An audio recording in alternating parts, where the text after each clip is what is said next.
Hello and welcome back to another episode of Lose Your Mind, where today Alan and I are going to be discussing patience. Hello, Alan. Hello, Kelly. So, are you ready to discuss how patience can benefit us day to day? I am ready. Yes, absolutely. Should we start What? with a little bit of a definition, do you think? I think that would be a good idea. All right, then. So, I will share with you something that I read just this morning actually. Patience and practicing mindfulness is like gardening. All we do is provide the best conditions and then allow things to unfold in their own time. So I read that this morning and I really like that because I think it just goes to show that we do need to be more patient with ourselves and with things around us. Would you agree?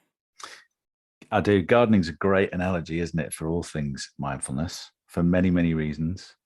One, the obvious being you need to wait for things to grow. And I guess the other part of it is you need to provide the right conditions, as you said, having the best conditions for something to be able to be nurtured. Yeah, because all too often we want to rush ahead to that next thing, don't we? We want to just get to where we feel we need to be all the time, but it doesn't necessarily get us there any faster at all. No, it doesn't. And sometimes it can be too fast anyway. So, nature probably teaches us something in that, doesn't it? It does. I'm going to share something else with you here, Okay. also by John Kabat-Zinn, regarding patience, where he states that we are often rushing from one thing to the next, impatiently awaiting a future event or ruminating the past. To be patient is simply to be completely in each moment, accepting it in its fullness. Bringing the mind back again to the breath or body sensations is the true magic of meditation. It builds a wisdom muscle that gives time and space to our lives and allows for a more quality experience. It also allows life to unfold naturally without forcing an outcome. And I just think it's so important, isn't it? Because I know we're talking about rushing forward, but also we do ruminate a lot, don't we? We go back and then you get impatient with things you may or may not have done. And the slowing down aspect of mindfulness and that attitude, I think just gives you that space to breathe. Yeah, I think so.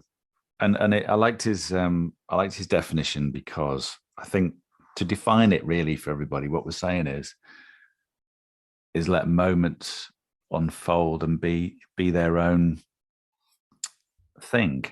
Because as we've talked about before, we waste so much time, waste so many moments by not being in that moment.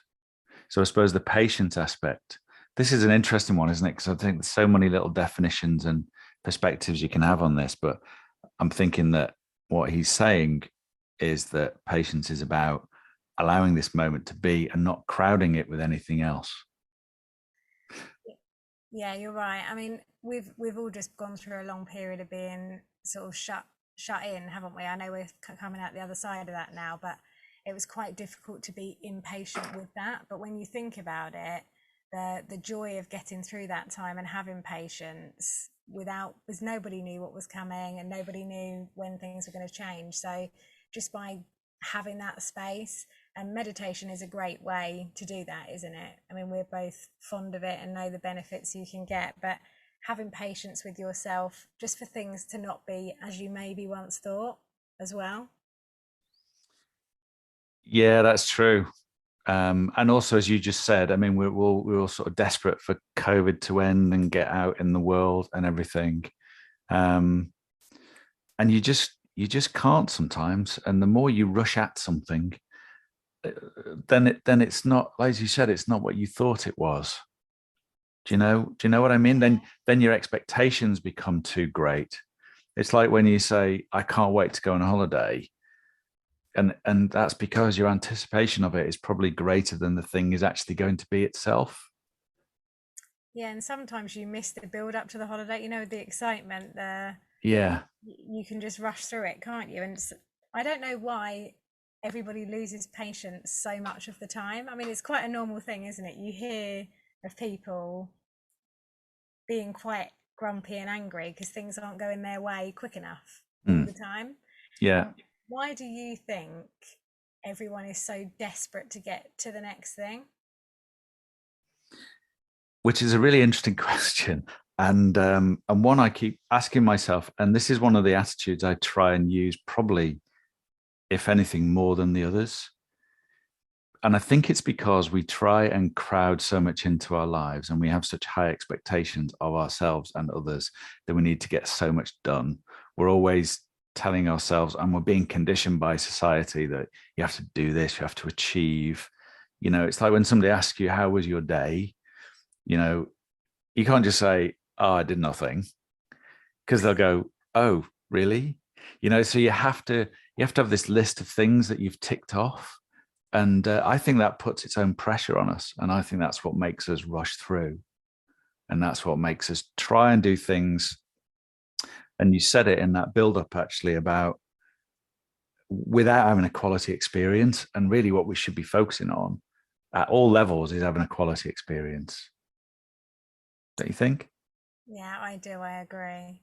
And I also think that that thing that you just referred to, then nobody would say, "Oh, I've really enjoyed doing nothing today," people, because Mm, there's that expectation, isn't there, all the time.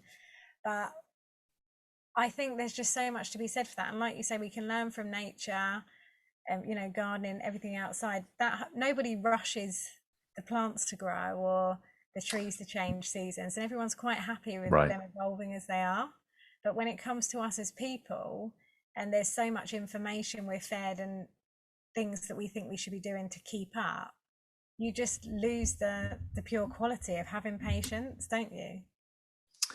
Yeah, you do, and you are right. You can't just basically stretch a plant, can you, to make it grow, and you can't make it flower until it's ready.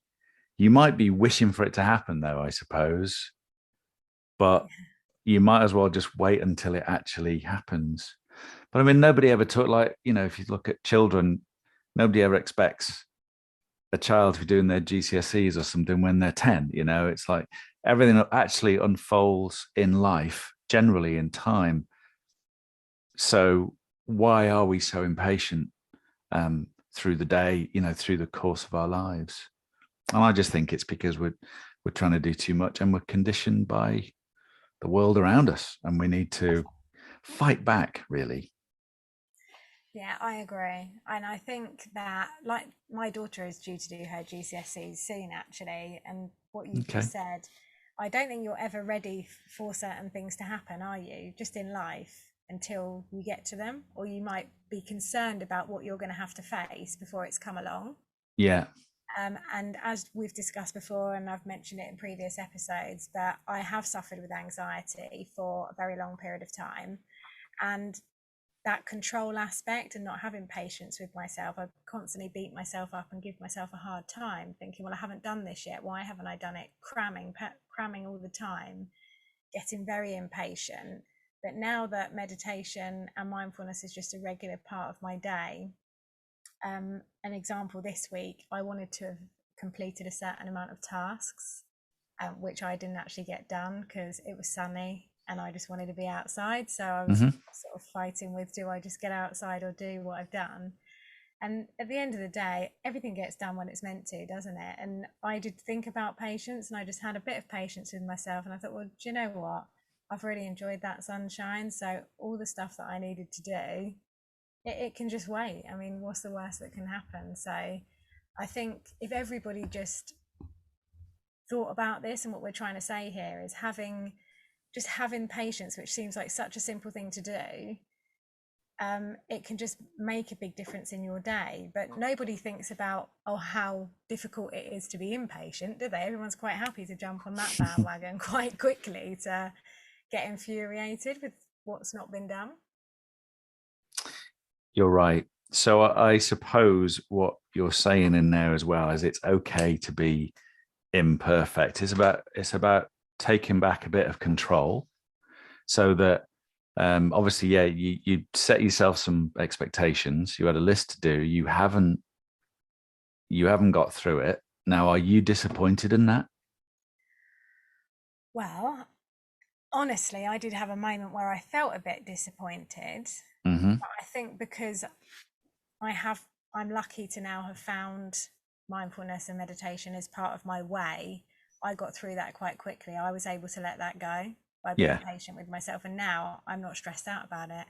A good few years ago, that wouldn't be the case. I'd let it consume me and I wouldn't get anything done because I'd just be stressed about what I can't control. Just that rumination would just kick in again.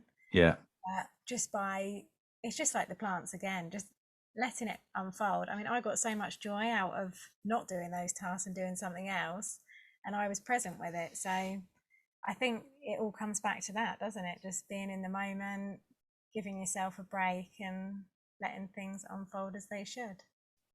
it does. And I suppose also what we're not saying to people here is it doesn't mean you just, kind of just lie in the sun and say, to hell with it all. You still will prioritize things, right? So that there are things on your list. You think, well, I have to do that. And there are some things that are probably not so important. And that, in a sense, sorts itself out by the fact that you've had reduced time to do it. And also, what we're not saying is that you can't prepare. So, back to the flowers, you need to prepare the flowers to grow. They need light and heat and water and feeding, maybe. You can still do all that, but you're doing it mindfully, you're doing it patiently, and giving yourself a break when it doesn't work. Some flowers don't flower the way you wanted, and they're not as perfect as some of the others. And that's life, isn't it? Yeah, that is that. Yeah, you've hit the nail on the head. I think that's just what we've got to do. Really, is just accept that of course we still need to move forward and get things done, but you can just take a different route, can't you? And there are so many tools available out there where just life becomes more beautiful, really, because you're seeing more of it. And back to our lose your mind, which I know we've come back to, but again, I think people get stuck in their heads. And I mean, we've got so much depth in our minds that we don't even scratch the surface off, do we? Daily. And if we just give ourselves a bit of space, it just opens up room to not only do the things that we need to get done, but do them more productively, with more enjoyment, and it just makes for a better life. And who would not want that? Quite. So we're giving ourselves a bit of a step back, a bit of time and a bit of space, as you mentioned. So as we maybe come to the end of this podcast, so what would we say to people? What would our little top tips be? Because as you and I know, and lots of people listening to this will know, it's very difficult to practice this in the heat of the moment. When you want that boss to come, or you need that meal on the table or whatever it is, and other people do as well. What are the practical tips we can give people, do you think? Well, one of my favorite words ever when it comes to meditation is to notice things. So if you're impatient, fine. But if you can just notice and be aware, oh, okay, I'm feeling a bit stressed out about this right now. You've already, without realizing it, just taken that slight step back. So you don't need to go to great lengths or read loads of books or sit and do hours of meditation to just start stepping out. You've just got to notice how you're feeling. You could maybe think, oh, where am I feeling that stress in my body? Does my chest feel a bit tight? Do my hands feel a bit tingly? And then the more things you notice, it just gradually builds in its own time. So I would say to anyone listening that feels they experience quite a lot of stress or things in their life where they feel they could be more patient, I would say if you just do one thing, it would just be to become aware of when you feel impatient. Maybe note it down, see where you feel it, and if you've got an extra minute, just give yourself a second just to take a nice deep breath in, just one or two. It Mm, doesn't have to be a long time, and just be present for a second. So that's what I yeah, would. that's brilliant. Yeah, notice where you are, give it a kind of a little, almost giving it a little label, haven't you, to sort of almost disempower it. You've you know what I mean. You've got power over it.